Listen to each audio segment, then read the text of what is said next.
Thanks for joining us here at Garage Boxing. Kevin Breen, Rob Ernster. Rob here. We're talking about the fights. Let's get right to it. We had Berto, Cintron having big wins that are maybe not so big. You know, they fought Berto, Urango, Cintron, Angulo. We all know what happened. I mean, what do you think? I thought Berto was going to win. It was kind of a boring fight. He really didn't show a lot. I mean, he was fighting a guy who was somewhat of a big turtle. He's a big guy. He's heavy for a junior welterweight. He stepped up to welterweight. He has good defense, decent punch, but he's really slow. He's good at keeping his head down and not getting hit. Berto was just fighting in spurts, and unless you have some sort of game plan, you're really not going to beat a guy like that, or you're certainly not going to knock him out, I should say. He won, not too impressive, but sometimes fights you win and you don't knock the guy out or hurt him, but it's a tough guy and it's a win. Yeah, he won. I think a lot of people were expecting more. I think that he was a big guy, and that was actually kind of a guy who really was kind of tailor-made. If you're the HBO people and you're thinking that, hey, we want to get this guy to have an impressive performance, it's an easy target in Angulo or in Urango, but he didn't. I didn't really think he took advantage of the opportunity. Well, he's a southpaw. He stays covered up, keeps his head down, even when he's interviewing. It seems like his head's down. Mm-hmm. So I mean, he's awkward. He keeps his gloves up, head down. There's really not a whole lot to hit. Yeah, well, again, he won unanimous decision, and I don't know if he's really in this performance going to get a lot of recognition, and really recognition not for beating Urango, but for recognition and what the opportunity is for the future with this guy. He doesn't look like a superstar. That was a superstar performance. Not as good as his last one. And and you could say, well, hey, he fought a lefty then too. But hey, come on, it's like enough is enough. We'll see what happens here and how they move him. But again, I don't think anybody was really impressed with that. And no big fights in the near future to be expected, I guess. For the future, I don't know. Who's he going to fight? Shane Mosley doesn't want to fight him. But does Paul Williams want to fight him? I guess I don't know. Does the loser of the upcoming matches, Cotto Claudio, or the winner, Marquez winner? Yeah, well, I mean, you've got a lot of options there, but he's definitely not going to be the one at the bargaining table with the chips. Shots. No, so hey, Cintron, you were calling Cintron. I said, hey, this is the fight where he has put himself in the past and he has lost, and those two fights really were the Margarito fights, and you see what's happening here, where a lot of these guys, Cotto and Mosley, and it's like this whole thing with the gloves has really made, I think, people's record that fought against Margarito last couple of years suspect. You've got Cintron, who really put on a great show. I thought if you had 13 rounds there, or 14, 15 rounds like the old days, you would have seen Angulo maybe catch up to him. Cintron was gassed at the end. I don't think anyone... Well, he was tired of winning, obviously. He won the fight. The first, I would say, 6 rounds went to Cintron. Angulo came back in the middle to late rounds. But then the 12th round, championship round, Cintron won it. He really got on his horse. He made it happen. And used his reach. He stayed outside. He used the reach, and that's what I had said. If he's never been a guy known to use that reach and take the full advantage of it, and that was really it was survival. It's a confidence booster for that guy. That's what he needed.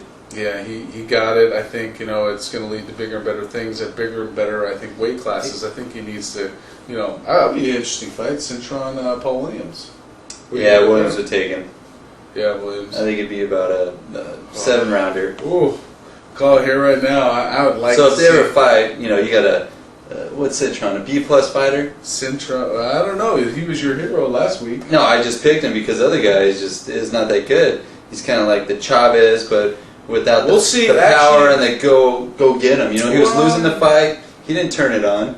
He did the same thing he did in round 12 as he did in round 3. Yeah, his corner said he was losing. The sixth round, he knew that he lost, but the sixth round on, like I said, if you give him a couple more rounds opportunity, he's maybe 5 minutes away from knocking Cintron the fuck out. Yeah, well, but it didn't happen. It's 12 rounds. Tell him it's a 12 round I'm not fight. taking anything away from Cintron.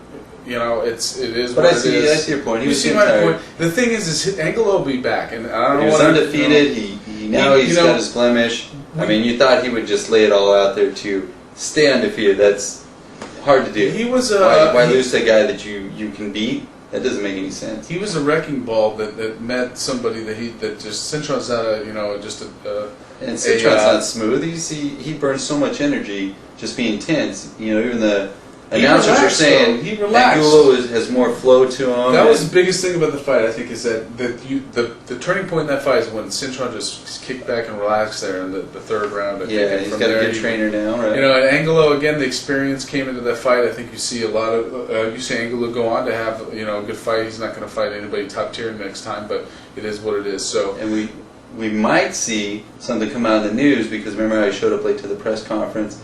And everything was kind of hush-hush, and they thought it was odd that he showed up the day of the fight. He wasn't there a couple days before. He didn't have any press releases. He apologized for not talking more to the press before the fight. So, maybe he was sick, or maybe had some sort of medical condition. You never know. You know what? Jesus, you can say that about so many different fights where, hey, he had a cold, hey, he stubbed his toe, hey, he had a tough training camp, suck a dick. The thing is, it is. But I don't like the guy, so Well, hey, I'm just saying. But it's whatever. So moving on. Hey, I don't know how much we really uncovered, but like I said, it is interesting. Good fight, especially the first one in the Cintron and Angulo fight.